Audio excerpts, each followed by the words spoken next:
Itong mga didiles, walang kasispire-sispire. Kahit Eastern week, Eastern holiday, Easter Friday, o whatever Easter, walang kasispire-sispire. Ang bastos pa rin ng mga bunganga nila.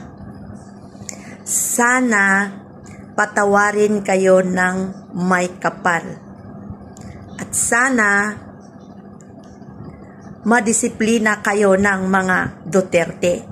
Sa bagay, ang mga Duterte ang nag-una-una sa pangbastos.